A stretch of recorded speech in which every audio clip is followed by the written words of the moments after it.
राज्याचे उपमुख्यमंत्री अजितदादा पवार हे आजपासून 2 दिवसांच्या लातूर जिल्हा दौऱ्यावर आहेत। विशेषतः उदगीर आणि अहमदपूर विधानसभा मतदारसंघामध्ये येत्या निवडणुका लक्षात घेऊन ते व्यूहरचना करणार आहेत, अशा प्रकारची माहिती मिळते आहे। लातूर जिल्ह्यातल्या उदगीरमध्ये आज अजितदादा पवार जे आहेत ते मुक्काम करणार आहेत आणि इथले कार्यकर्ते जे आहेत किंवा पदाधिकारी आहेत यांचा एक बैठक जी आहे महत्त्वपूर्ण ते घेणार आहे असल्याची माहिती मिळते आहे।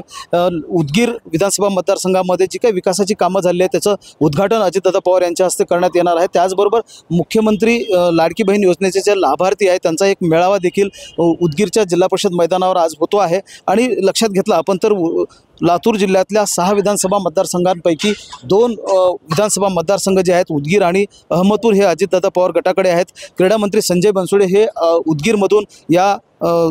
उदगीरमधून नेतृत्व करतात। त्यांना या अगोदरच उमेदवारी जी आहे ती अजितदादा गटानं जाहीर केलेली आहे आणि त्यामुळं ते प्रचाराला देखील लागलेले आहेत आणि त्या दृष्टीनं देखील अजितदादा पवार यांचा जो हा दौरा आहे तो उपयोगी ठरेल अशा प्रकारची माहिती जी आहे ती देण्यात आलेली आहे। एकूणच जर लक्षात घेतलं तर उदगीरमध्ये आणि अहमदपूरमध्ये देखील शरदचंद्र पवार गट असेल किंवा काँग्रेस पक्ष असेल हा आग्रही झालेला आहे। भाजपाने देखील संजय बनसोडे यांच्यासमोर मोठं आव्हान निर्माण करण्याचा जो प्रयत्न आहे तो केलेला आहे आणि त्यामुळं येत्या काळामध्ये संजय बनसोडे यांच्यासाठी सुद्धा ही निवडणूक जी आहे ती सोपी असणार नाही। या अगोदरच अहमदपूर विधानसभा मतदारसंघामध्ये आमदार बाबासाहेब पाटील यांच्यासमोर भाजपाच्या कार्यकर्त्यांनी किंवा जिल्हाध्यक्षांनी वेगळं आव्हान निर्माण केलेलं होतं आणि त्यांचा प्रचार करणार नाही अशा प्रकारची माहिती दिली होती। आणि ही सगळी जी मनोमिलन आहे भाजप आणि राष्ट्रवादीच्या कार्यकर्त्यांचं अजितदादा पवार कसं दूर करतात किंवा कसं या सगळ्या कार्यकर्त्यांना एकत्र आणतील हे पाहावं लागणार आहे। आणि म्हणूनच अजितदादा पवार यांचा 2 दिवसांचा जो हा दौरा आहे उदगीर, जळकोट आणि लातूर जिल्ह्याचा तो महत्त्वपूर्ण असणार आहे।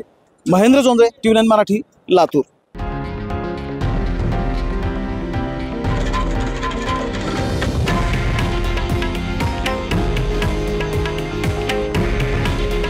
हे आहे देशातील नंबर 1 न्यूज नेटवर्क आणि आपण पाहत आहात TV9 मराठी। काळजी तुमची, हित महाराष्ट्राचं।